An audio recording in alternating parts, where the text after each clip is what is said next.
Claude Lemieux and Shane Corson would stay out on the ice at the end of warm-up and shoot all the pucks in the other team's net. We just went on about our routine, and all of a sudden, I guess, Philadelphia noticed that what we were doing, and I guess they took it personal. Chico Resch, before he left the ice, turned the net around and put it up against the boards. So Corson and Lemieux left the ice. And so when Eddie and Chico came off the ice, Corson and Lemieux came back out. Next thing you know, I'm putting the puck in an empty net, the crowd's going crazy, and I see a stick coming at me. It just became this chaotic cry of, you know, we've got 2 guys out there and they've got 10. What was to be a little gamesmanship and fun turned into an ugly 15-minute scene, unlike anything that the veterans here at the Forum can recall. Whatever they had on their feet at the time, they just came out. And so I remember guys pouring out onto the ice. Remember Dougie Crossman came out in shower shoes. And Keenan had an absolute stranglehold on Hextall. He's going to hold me back, and it's like, I'm like, Mike, I promise I won't fight. I promise you I won't fight. And he's like, Hex, you can't go. You can't go. That'll be the famous brawl that never occurred because there were no penalties handed out.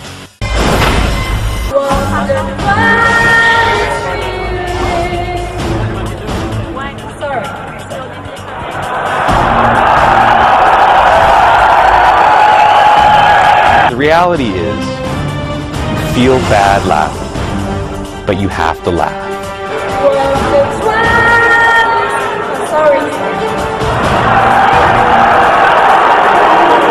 The biggest nightmare for any performer is to completely mess up your big moment. So she messes up the words awfully, and so she must be absolutely horrified, and then she wipes out. As soon as you know that the girl's okay and that she didn't hurt herself, I'm sorry, but it's fine. I'm where I'm supposed to be. It's my work. It's my territory. Now you've heard. Let him in. Let him into the box. Whoa! Watch the lawsuit, Ty. Watch the lawsuit. Squirting water obviously isn't the right thing to do to react to what's happening to you, obviously, but you know, I felt that's the only way I can get back at somebody when I'm getting drenched with beer and things thrown at me. Kevin Collins, he's broken up fights before, but not in the penalty box. I think a lot of fans think that they're very tough when the glass is in front of them. Hey, how are you enjoying the game, big fella? When the glass is removed and they fall into the field of play, their toughness goes away pretty quickly. I had enough. I mean, you know, you can't go to the game, watch the game, and I didn't mean to go in the box. The glass broke and I fell into the box. You know, that's all part of the game. It's nice to see the fans get involved, I guess. Well, I was thinking loss on the bench is what I was thinking. You guys were high-fiving on the bench, waiting for the game to end. Obviously, you iced the cake on the road. We have seen some wild finishes here in Edmonton. Bergeron, fanned on it. Stepan steals it. He's got an empty net and a gimme. Oh, and he missed the net. You think that, okay, he missed the net, but then all of a sudden Stoli gets the puck and he fires up to Alish. He fell down, and with 8 seconds left, here come the Oilers. Sikora to Ryan Smith. In front to Hemsky. He scores! In a building where the improbable usually happens, we've just seen the impossible. We were up by a goal, and to see them come all the way back down and score that goal, I threw something against the wall. I don't know what it was. A few games earlier, games against Dallas, we had played, and Horkoff won a face-off back with our goalie out, and we had scored a goal. And Mick Magoo waved the goal off and said it was a hand pass, and it turned out that it wasn't. So I always believed that was retribution for that missed call. Unbelievable.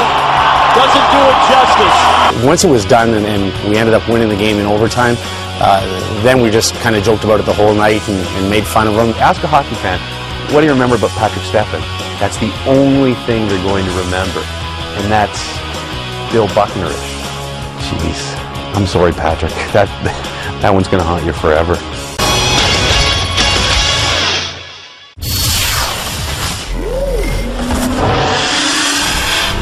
I thought of just getting out in the net and not playing into his game, but then I said, you know, he had the balls to go on the ice, so I'm going to, let him have a free shot. I thought I was a centerman because we don't have a right-handed center, so he's the one who's going to take the defensive zone face out. Here he comes. Dennis Weidman. Fakes it in! He got knocked down by the goaltender. He had a wide open net. Actually, he just lost his balance. And now Jim Playfair is getting a penalty. And Jim Playfair just broke the stick over the ice. He has lost his mind. Jim Playfair is throwing the stick on the ice. Unbelievable.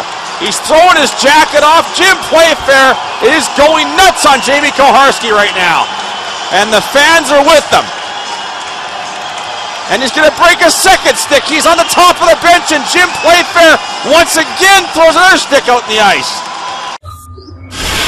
The fans pretty much can be pretty creative and end up on that ice in certain instances. Well, this fella very creative. He's doing it sans clothes. Rob Ray's eyes lit up like it was Christmas. He just started to tee off on us. Some fan went right over the glass. Oh, no. They got a hold of him in the bench. No business being there. Look at Rob Ray. Rob Ray, back off? Not a chance. He figures he'd never get another opportunity like this in his life. It wasn't exactly self-defense after the first 10 punches. If you're going to go on the ice, you're going to be stupid enough to go to the bench, don't go near Rob Ray, because Rob Ray will use any excuse to pummel you. All I know is that the guy on TSN said that he landed 15 strong ones. Apparently he did it on a bet. A buddy of his bet him so much, he could just give him so much if he'd jump into the bench, and he did. Give the fan credit. He hung in there for 15 good ones anyway. Once they get over the pain in their head, they probably wear it as a badge of honor.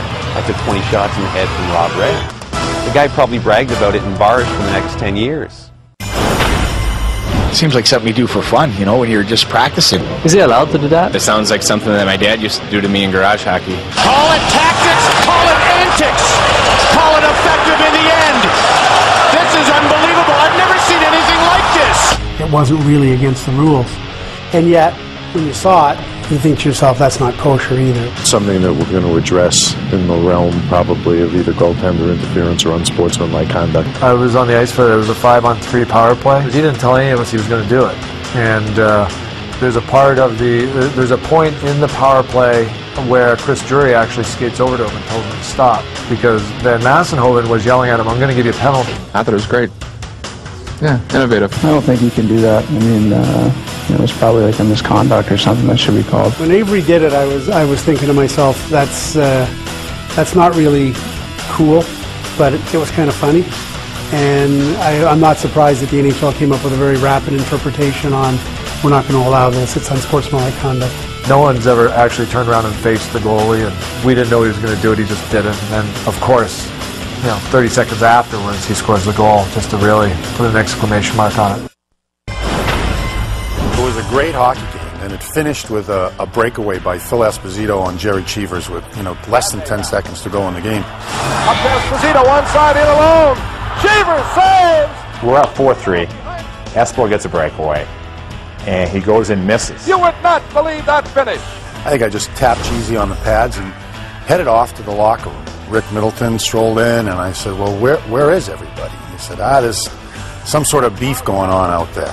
Well, we got a little thing going on here. And all of a sudden, one of the fans grabs a stick and starts, as these guys are all piled in, just smacking away. The fans are now getting involved.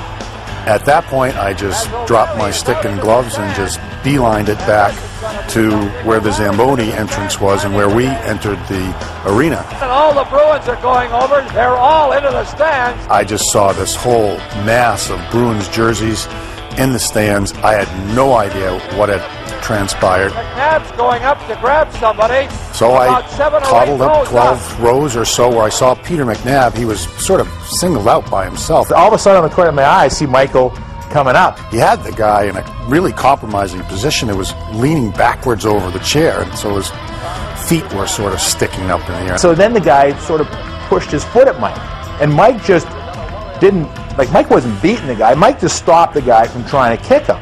I grabbed the shoe and sort of gave it a double pump and hit him with his penny loafer, not in the head, not in the face, on his leg. And the worst thing I did, I think, that night was I took the shoe and threw it on the ice. So he was going home that night with one shoe on and one shoe off. Just a wild scene at Madison Square Garden. Somebody could get seriously hurt. How many games would you get now? I get that asked a lot. I don't know if you can get more than life, but probably that would have been it. I would get probably thrown for the rest of my life the way that things are handled now. Of all the things throughout my career, 13 years of professional hockey, no matter what I've done since or what I'll do in the future, I'll live with a shoe.